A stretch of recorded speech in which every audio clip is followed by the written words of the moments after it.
राधे राधे। राधा वल्लभ श्री अरविंद। श्री राधा चरितमृतम भाग 13। प्यारे ही को रूप मानो प्यास ही को रूप है। बंधन सुंदर नहीं होते, कुरूप ही होते हैं। पर हे वज्रनाभ, एक ही बंधन है जो सुंदर है, वो है प्रेम का बंधन। दुनिया को मुक्ति बांटने वाला स्वयं बंधन में बंध गया। क्या दिव्य लीला है। और मैंने तुम्हें बताया ना, लीला का कोई उद्देश्य नहीं होता। लीला का एकमात्र उद्देश्य है अपने भीतर की एलादनी शक्ति को जगाना, क्योंकि वही प्रेम है, वही ब्रह्म को बांध सकती हैं। इस प्रेम की गति को विचित्रा गति कहते हैं। महर्षि सांडिल्य श्री राधा चरित्र को आगे बढ़ाते हुए बोले, हे वज्रनाभ, साधारण बात को ही समझो। भौरा लकड़ी में छेद करने की हिम्मत रखता है, पर वही भौरा जब कमल पुष्प में बंद हो जाता है, तब वह उस अत्यंत कोमल कमल के पुष्प को भी तोड़ नहीं पाता। ये क्यों है? यही है प्रेम की विचित्रा गति। यही है गति। जिन आँखों में अब प्रियतम बैठ गया, उन आँखों में अब काजल भी नहीं लगा सकती। वो प्रेमिन कहते कहते रुक गए। महर्षि सांडिल्य फिर कुछ देर बाद तक बोले, काजल तो साकार वस्तु है। अरे, जिन आँखों में प्रियतम बैठ गया है, उन आँखों में तो नींद भी नहीं ठहर सकती। नींद कहाँ है? प्रेमिन की आँखों में नींद के लिए जगह कहाँ? वहाँ तो प्रीतम आ बैठा है। वैसे ज़रूरत भी नहीं है काजल या नींद की, क्योंकि प्रीतम ने ही इन सब की कमी पूरी कर दी है। काजल बनकर नैनों में लग गया है प्रीतम, और प्रीतम ही मीठी नींद बनकर बस गया है। इसलिए उस बावरी प्रेमिन को ज़रूरत नहीं है काजल और नींद की। महर्षि सांडिल्य स्वयं इस राधा चरित्र के प्रेम सरोवर में गोता लगा रहे हैं और वज्रनाभ को भी खींचना चाहते हैं। ब्रज रानी यशोदा दौड़ रही हैं, पर कृष्ण उनके हाथों में नहीं आ रहे। हाथ में छड़ी है।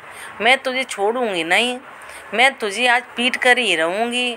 बहुत परेशान कर रखा है। सुबह से ब्रजरानी यशोदा का स्थूल शरीर है। ये आज तक कभी इस तरह दौड़ी ही नहीं। उनके केस पास खुल गए हैं, उनमें से फूल झर रहे हैं। वे सब फूल धरती पर पड़े मानो रो रहे हैं। और अरे मैया, ब्रजरानी से हम अलग हो गए, हमारा दुर्भाग्य। सांसें फूल रही हैं, थक गई हैं, पसीने चुचाने लगे हैं। पर ललिते, ब्रजरानी दौड़ क्यों रही हैं? कृष्ण ने ऐसा क्या किया? नंद महल की सारी मटकियाँ तो तोड़ दी कृष्ण ने। ललिता सखी ने श्री राधा रानी को बताया। अब तो कृष्ण चर्चा का व्यसन लग गया है श्री राधा रानी को।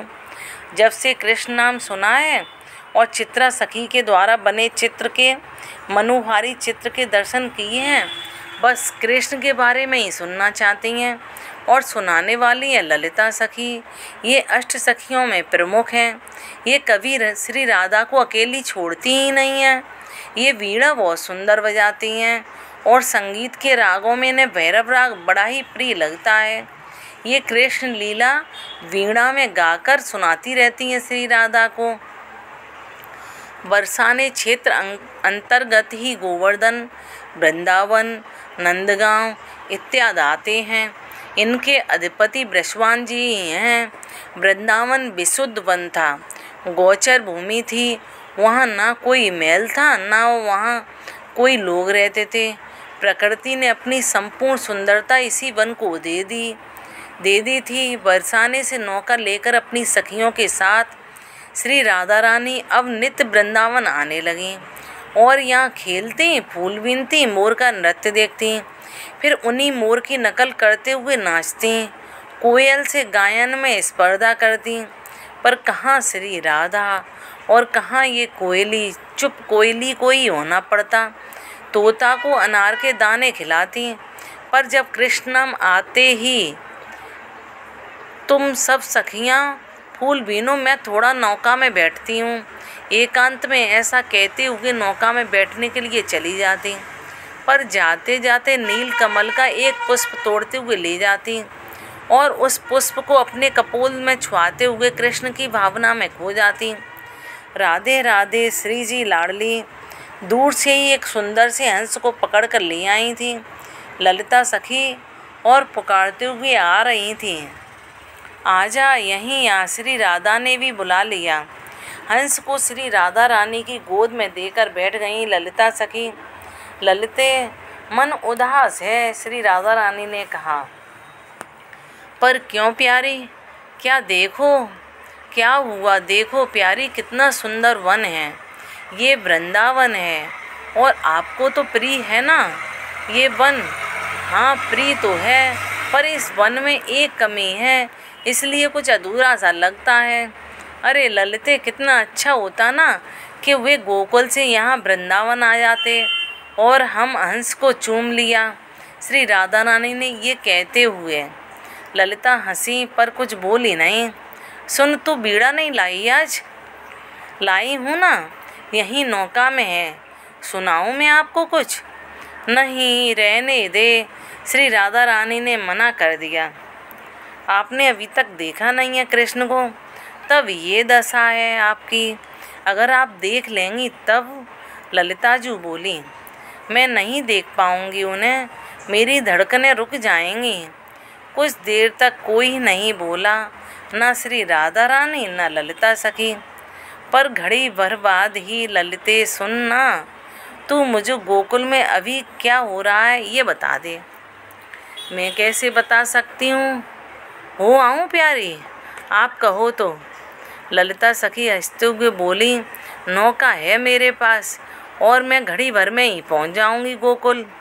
नहीं, जा मत, मुझे यहीं से बता कि गोकुल में कृष्ण क्या कर रहे हैं। श्री राधा रानी ने जिद की। पर मैं, ललिता ने असमर्थता प्रकट की। पगली, तू आंखें बंद तो कर और गोकुल को याद कर, सब प्रत्यक्ष हो जाएगा।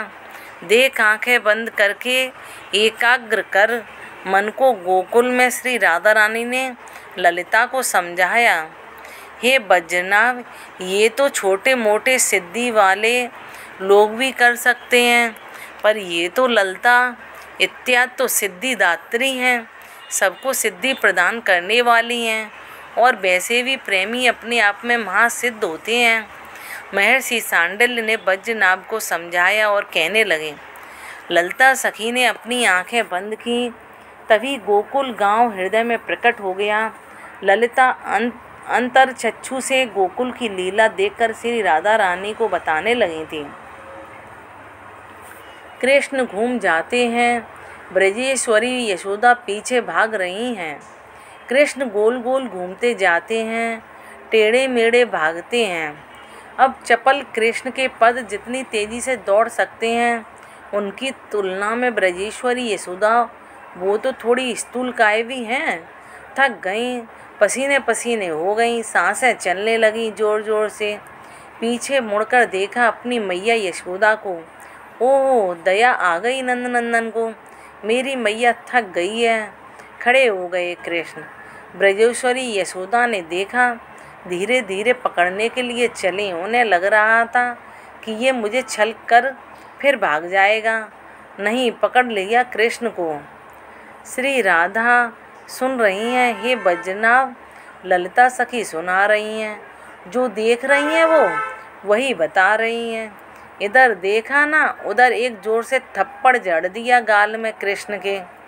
रो गए, आंसू बह चले उन कमल नयन के।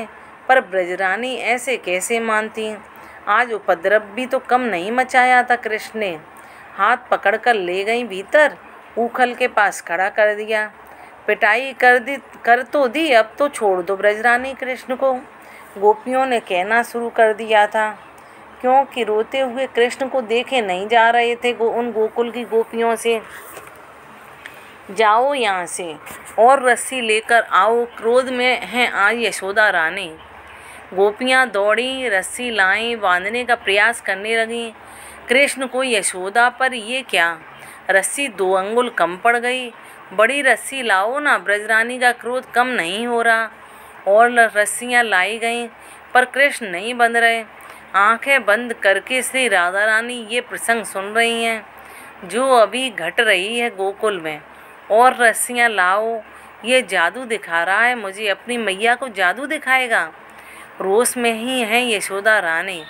गोपियों ने ढेर लगा दी रस्सियों की। ब्रजरानी बांधने का प्रयास फिर करने लगीं, पर नहीं, इन सब रस्सियों को जोड़ दो गोपियाँ, अब देखती हूँ कि ये कैसे नहीं बंधेगा। ब्रजरानी ने कहा और सब गोपियाँ गोकुल गांव की रस्सियों को जोड़ने लगीं। नहीं बंधेगा, ये हंसी श्री राधा रानी। नेत्र बंद हैं श्री राधा के और हंस रही हैं। ये नहीं बंधेगा ललिते, दुनिया की कोई पास इसे नहीं बांध सकती। ये गोकुल की रस्सी क्या, इसे तो नाग पास, वरुण पास, ब्रह्म पास तक नहीं बांध सकती। फिर ये कैसे बंधेगा? ललिता सखी ने पूछा। ये कैसे बंधेगा ललिते, देख। इतना कहते हुए अपने केसों को खोल दिया। श्री राधा रानी ने बिखर गए केस वेणी की डोरी निकाली और उस डोरी को ललिता के हाथों में देते हुए बोली, ललिते तू जा, इस नौका को ले और जा गोकुल ब्रजरानी को प्रणाम करके कहना श्री राधा रानी ने भेजी है ये डोरी, इसी से बांधो इसे। इतना कहकर वो वेणी की डोरी ललिता के हाथों में देती हुई श्री राधा नौका से उतर गईं। जल्दी आना ललिते। ललिता सखी ने पतवार चला दी। हवा नौका के अनुकूल ही चल पड़ी। ललिता को देरी न लगी थी गोकुल पहुंचने में। नाव को किनारे से लगाकर ललिता नंद भवन की ओर भागी। परेशान थी नंद रानी। ललिता सखी गईं और प्रणाम करती हुई बोली, ये श्री राधा रानी ने डोरी भेजी है बरसाने से, आप अपने लाडले को इससे बांधो। किसने भेजी है ये डोरी? श्री राधा ने। ललिता ने फिर कहा। कृष्ण मुस्कुराए, ललिता की ओर देखा। ललिता देख रही हैं। यशोदा मैया आगे बढ़ी श्री राधा के वेणी की डोरी लेकर। कृष्ण को सुगंध आई श्री राधा के केसों की। उस डोरी में सब कुछ भूल गए श्री कृष्ण। अरे, अपनी ईश्वरता भी भूल गए और बंध गए। ललिता सखी ताली बजाकर नाच उठी। प्रेम की जय हो, प्रेम की जय हो। ये कहते हुए वो भागी अपनी नाव की ओर। नाव को चलाना भी नहीं पड़ा। श्री राधा के पास में कुछ ही क्षण में पहुंच गई थी। ललिते, क्या हुआ बंधे मेरे प्यारे? ललिता ने प्रेम भरे हृदय से कहा, प्रेम सबसे बड़ा है। आज मैंने दर्शन कर लिए। ईश्वर को भी अगर बांधने की ताकत किसी में है तो वह प्रेम है। और हे राधे, आप उसी प्रेम का साकार रूप हो। संध्या हो चुकी थी। बज्रनाव अन्य सखियां भी नाव पर आ गईं और नाव अब बरसाने की ओर चल पड़ी। पर श्री राधा का मन गोकुल में ही था। वो बार बार मुस्कुरा रही थीं। हे बज्रनाव, ये प्रेम लीला है, इसे बुद्धि से नहीं समझा जा सकता। ये हृदय का एहलाद है। इतना ही बोल पाए महर्षि सांडिल्य। प्रेम नदिया की सदा उल्टी बहे धार। राधे राधे। राधा वल्लभ श्री हरिवंश।